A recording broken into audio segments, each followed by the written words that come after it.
This is WZRD Chicago 88.3 FM. We have with us Paul Kahn, jazz vocalist. Hello, Paul, and could you tell us what other instruments do you play? Well, hello, and thank you for having me on your show. And I don't really think of myself as a jazz vocalist, but it's very kind of you to suggest that. Um, I do play guitar, and I have a background as well in bluegrass music where I played string bass and mandolin as well as guitar.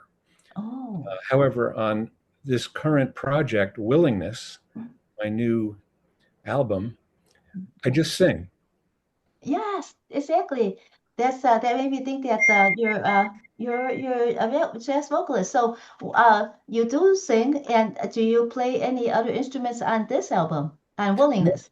No, I don't. I was in the studio with Catherine Russell, who produced me, Yes. and Catherine is an amazing jazz and blues vocalist, and she it was her idea in producing me to just have me sing. I actually had worked out guitar arrangements of the songs on the album, but she wanted me to just focus on the singing, which was really a good call, Mhm. and have the other musicians, Matt Munisteri played guitars, and Sean Pelton played drums and percussion, and Russell Hall played bass. And so that was the core unit. And then we had other musicians add different flavors and textures. Did Catherine Russell sing with you before? How did she know that you could pull this off very well? Well, she and I have been working together now for 26 years. And the kind of the origin story of both my album and our working relationship goes back to Chicago and the Chicago area. My current album is dedicated to Stuart Rosenberg, who was a very good friend of mine, who was also a radio host in What Chicago station? on WBEZ. Okay. Back in the 1990s, he had a show called Radio Gumbo, and he also produced a concert series at Navy Pier. And that's how I met him. I was running a booking agency in the Boston area, and I had represented artists that he wanted to book on his concert series at Navy Pier, and that's how we got to know each other. And so during the 1990s, I would come to Chicago every year for the Chicago Blues Festival, and I was writing songs, living in the Boston area. And as I mentioned, I had become friendly with Stuart. I know he was a very fine musician as well as radio host and kind of a Renaissance man. So I'd been making demos of songs, and I wanted to try to just get out of the den in my house and try out these songs with some other musicians. So I said to Stuart, "Hey, I'm coming out for the Chicago Blues Festival, and if I stayed for an extra day or two, could you record my songs?" And this was just an idea of making demos, and I knew he had a really good set of musicians. He had a recording studio, and so that's started my singer-songwriter career. In 1998, we recorded what turned into my first album called These Ears and Eyes, and that came out in 1999. Then in 2000, I met Catherine Russell, who was a fine vocalist, and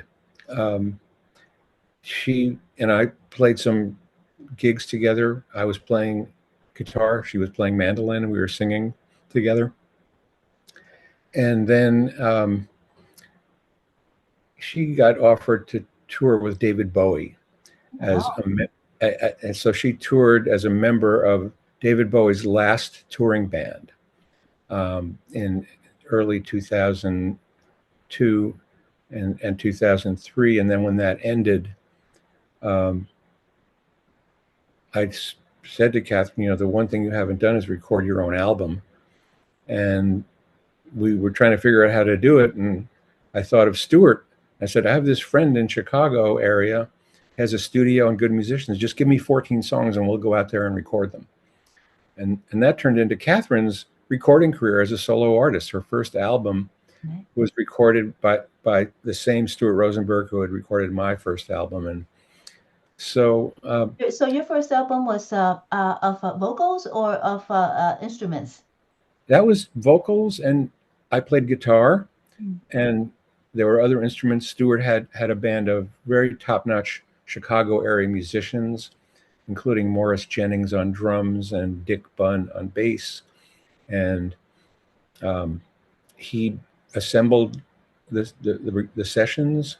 Don Sternberg, who's a fine mandolin player, and Stuart plays fiddle, violin, and mandolin.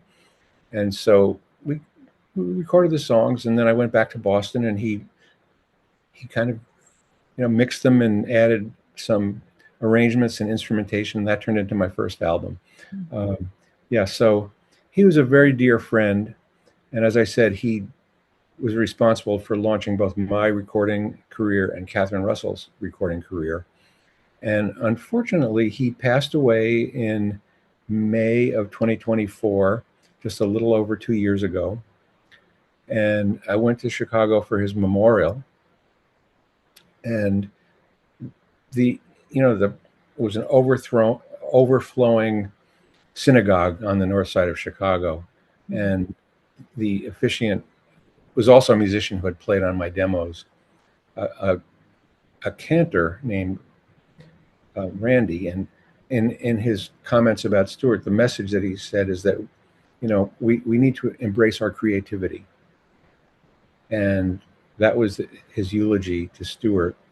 And so I went home after that, and I pulled out the album that he had produced for me, These Ears and Eyes, and listened to it. I hadn't listened to it in many years. I thought, it's pretty good. I like it. Then I found songwriting demos that I had made during that era, and I played them for Catherine Russell. And she said, these songs are really good. You have to produce them. You have to record them. And that's how this current project came about. Why willingness? Willing to do what? Willing to, understand other people, it's a meditation really for understanding and for peace and justice. Do you perform publicly as well? Yes, I do. Where? And what was it like the first time? Well, when I put out the first album, I played some festivals like in Canada, the Montreal Jazz Festival, Quebec Summer Festival, and I did a little tour with Stuart as a duo and played rooms like the Arc in Ann Arbor and the Bottom Line in New York City. For this current project, I haven't toured yet or performed. It was just released a little less than a month ago on June 19th. So we'll see about some live gigs. What was your first gig and where? Well, my first gig as Paul Kahn or my first gig in life? Both. Well, I was always playing in different string bands, and I went to the University of Wisconsin in Madison, and I was playing, busking on the street. We had a few different bands under different names. And so I played, folk clubs, and I played some folk clubs in Paris, France. And then I came back to the States, and I was really bitten by the bluegrass music bug. I love bluegrass. And so I hooked up with a band in the Boston area called Tasty Licks. And we did a lot of touring and recording. We recorded for Rounder Records.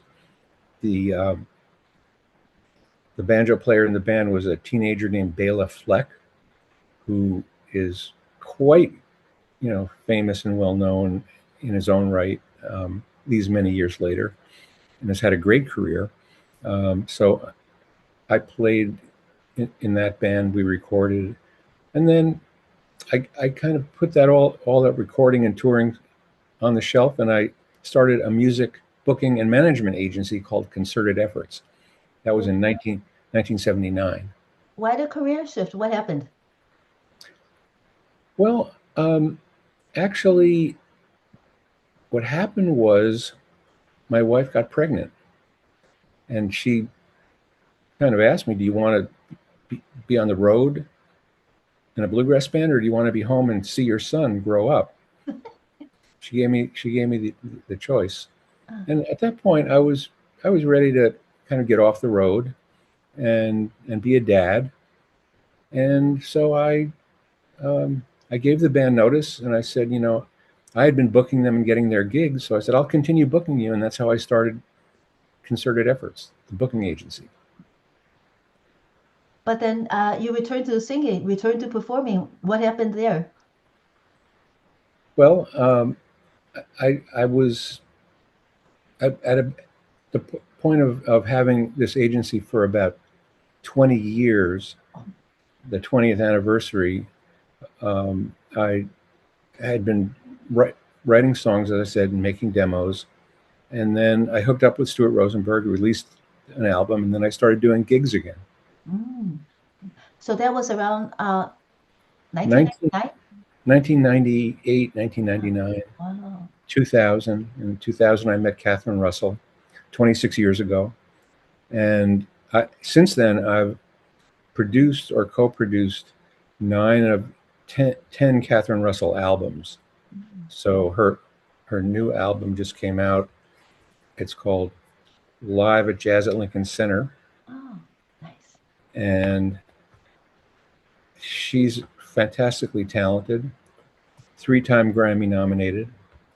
And then she just returned the favor and produced mine. Wow. I guess you never had stage fright then. You had the busking license, but was there any point in your life, maybe when you started setting out in busking, did you have any stage fright? I think I'm a natural ham, so I remember the first gigs I played in Madison. I really loved it.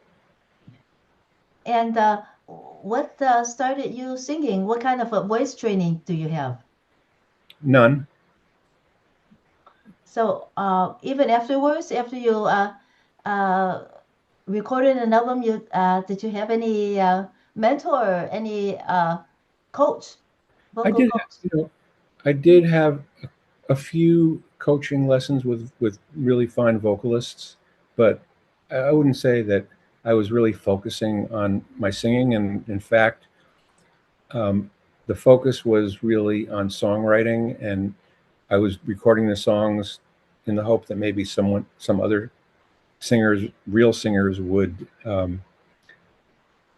cover them, and that's still kind of the plan. But I guess the singing was well received on this latest album,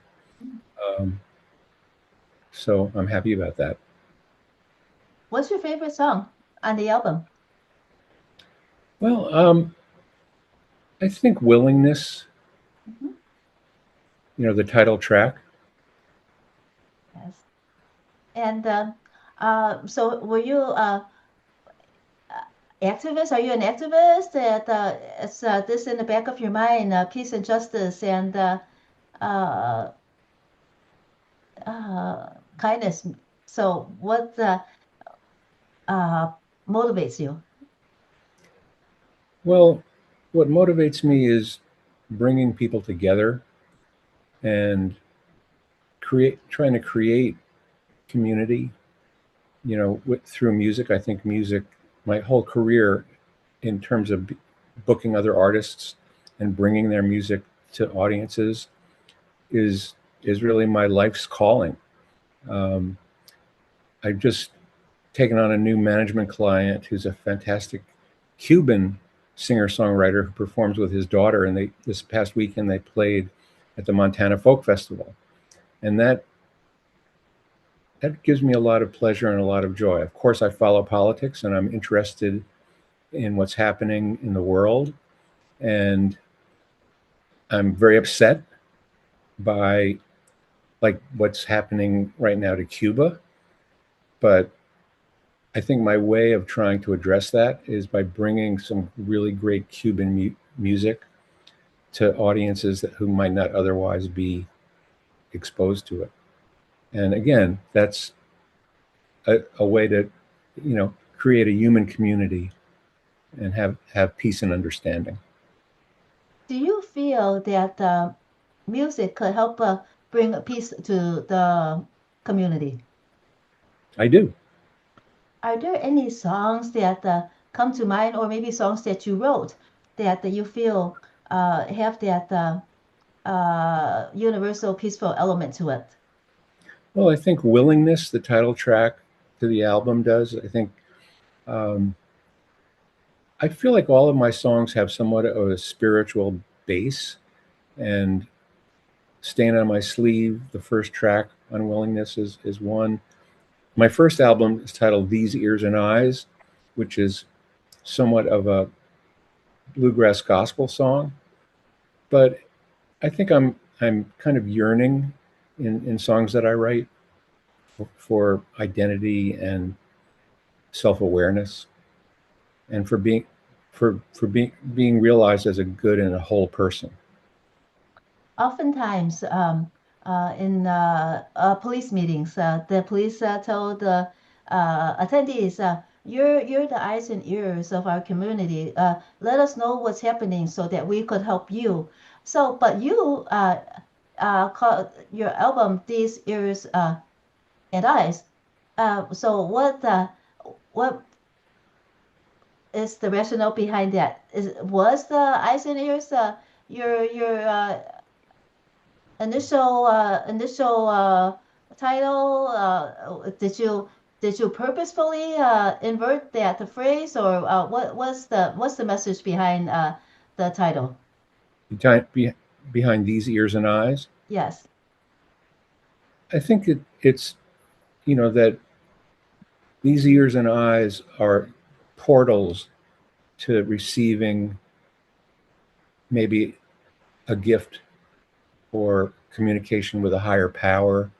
That was the the metaphor that I was using in that song. Mhm. Did you ever, since you're spiritual, did you ever receive a message about the music?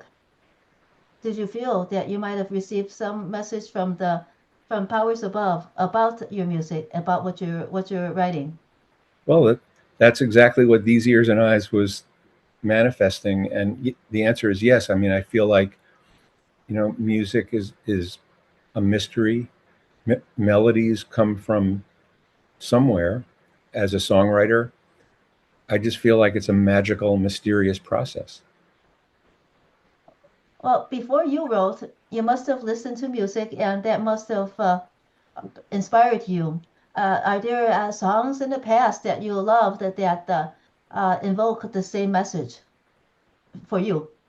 Absolutely. I mean, all of my influences, from the greats of bluegrass music, bluegrass gospel music, Bill Monroe, the Osborne brothers, the Stanley brothers, Jim and Jesse, to bands like Buffalo Springfield, artists like Neil Young, Leonard Cohen, Bob Dylan.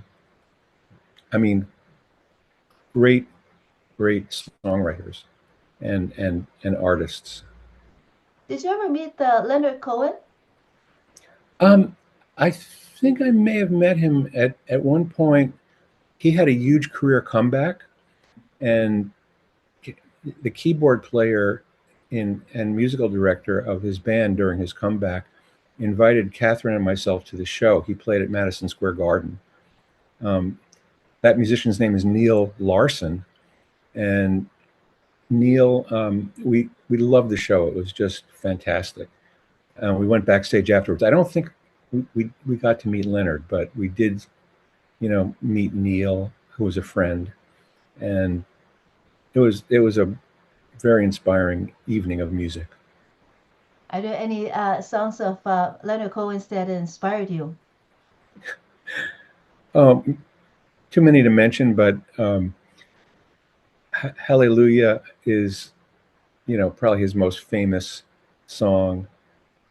Suzanne. There are just so many great songs. Leonard is, a poet and really a brilliant artist.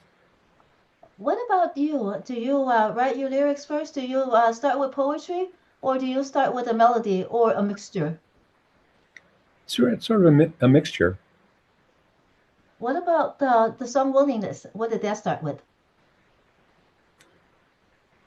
I probably, someone just asked me about that, like why willingness as the title, and I was thinking about that because there's a famous song called Willing, and I realized that, and maybe this was an unconscious um, process, but willingness has three syllables, and so I started with that word as the opening of the song, and then I could write in meter in clusters of three syllables.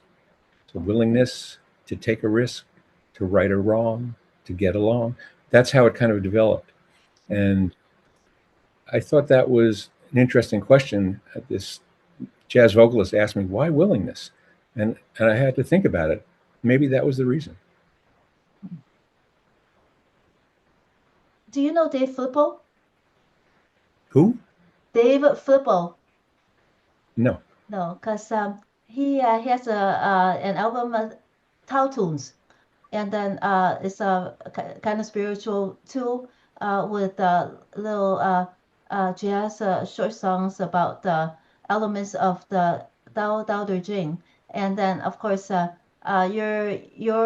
messaging kind of resembles his. Oh, okay. Well, thank you. Dave Flippo. Okay. Okay. So when you oh, did you sing as a young boy? When did you start singing? Did you sing to your family? Sing at school? What? And what about your playing instruments? How did Paul Kahn, the musician, come into being? Well, that's a very good question. And I was the kid in high school. I started playing guitar, in high school, and I was like the folky.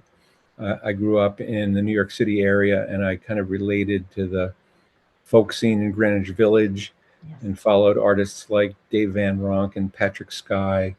And I got to see Bob Dylan at Forest Hills Tennis Stadium in August of 1965, which was probably his first concert after going electric at the Newport Folk Festival, that very famous gig that summer. Um, so yeah, I was the kid in high school who played guitar, and I also sang in madrigal groups and in choirs. I loved harmony and choral singing, and so I was just bouncing around doing this and that. Did you And did you learn to read music, or did you just jump in and play by ear at one point? well, pretty much by ear. It's been kind of the oral tradition, learning by ear. Um, and if you put a score in front of me, I would just look the other way. I wouldn't know what to do with it. Oh. So you never had any lessons on music theory or anything like that, or I voice lessons about breathing and voice placement? Yeah, no, I mean, I did take some music theory and I did take some voice placement, and but it's really, more by the seat of the pants. Like in the folk tradition, like folk artists often are just more intuitive and learn from the sounds that they grow up, you know, sounds that they grow up hearing. I was fortunate that my mother was a real inspiration and someone who instilled in me a love of learning and of all art forms. And so as a kid, I would go to musical theater in New York City and see great shows like My Fair Lady and Oliver, Man of La Mancha, the sort of the classic Broadway shows from that era. Damn Yankees was one of my favorites. And all those songs, all those shows had incredible, songwriting. So did you ever perform any of those uh, show tunes and your busking gigs? No, no, I would just do things like, we'd cover old time string band music, um, Charlie Poole and the North Carolina Ramblers, Carson Robeson, early pioneers of country music. That was our repertoire. Mm. Do you like the rebel side of folk music? Do you know David Rovics? I don't. Okay. If you were to address an issue with the music now, would you like to tell us like what issue you would like to address and write a song to hope to uh, instill a feeling for your listeners? I have a few songs that I'm working on now, and I think they kind of revolve around the interpersonal relationships, perhaps between a man and a woman, but love, trying to find it, losing it, reclaiming it. Well, that's universal themes, and then that's yes. Yeah, I think that, I mean, the songs on Willingness were written over 25 years ago, and when I discovered them and played them for Catherine Russell and played them for the other musicians, everyone said these are very timely. So I think that universal themes are it that don't go out of style. The messages remain. Did you change any of the lyrics from what they were 25 years ago? Very little, although there was one lyric in the opening track, "Stain on My Sleeve," where I think the original lyric was, "Someday, some way, somehow, I'll be me," and I changed that to some way, somehow, somewhere, I can see. Oh, okay. So I thought when I pulled it out again, I think, "I'll be me." That's a little bit too me. I don't, Right. I don't want it to be about me. I want it to be about seeing, and that was the one change that I made. Well, that's maturity for you, I guess. 25 years ago it was me, and now there's more than me. It's I can see instead of I'll be me. Mhm. If our listeners want to learn more about you, Paul Kahn, and about willingness, where should they go? Well, I'm happy to say that anywhere that you look for music, anywhere that you consume music, you'll find Willingness. I have a website which is paulkahn.com, and I have Instagram, Facebook, TikTok. I'm on all the social media. I'm not YouTube? hard to, excuse me, YouTube? YouTube. Okay. Anywhere that you consume music, it's streaming. And then I also have vinyl. I have an LP version of this Willingness. So Oh, nice. Do you have a record player at home? I do. I play LPs, 45s, and 78s. Actually, one of the songs on Willingness, "No One to Cry To," I I learned from a 78 that I found in an attic. It's like a 1946 recording. Oh, It's the one song on Willingness that is a cover. It's not my original song, but it was written by a country artist named Foy Willing. oh, Foy Willing and Sid Robin co-wrote "No One to Cry To." And again, I was very interested.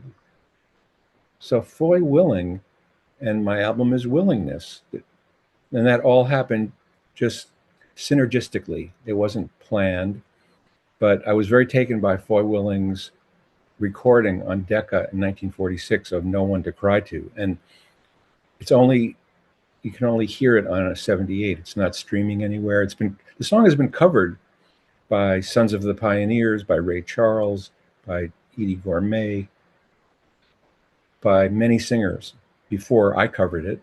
So I think there must be something about the song that's appealing. Mhm. What about when you're with the audiences and at gigs? Have you performed tracks from Willingness yet? Not yet. On gigs? Not yet. Not yet. But Okay. when I do set up gigs, if you go to my website paulkahn.com, and they'll be posted on there and also on my other social media on Instagram and wherever. So again, you can find me. Being helping people to book gigs, do you find that we helping people is the same as helping yourself book gigs, or is it usually better if someone else books your gigs, or it doesn't matter? It doesn't, I think that when I did my first touring in 1999, um, there's an industry trade magazine called Polestar, and they actually did a feature on me, and the title of it was, self-booking artist Paul Kahn, and it talked about my album and how I was touring and booking myself. So, I have, if and when I'm hoping to do some gigs, it would be nice to have someone else do that, but I have relationships with all the people, and I can just call them up and say, hey, I need a gig. Help me out. Mhm. Paul Kahn, jazz vocalist, thank you so much for joining us. Thank you for having me. I really appreciate it. Thank you.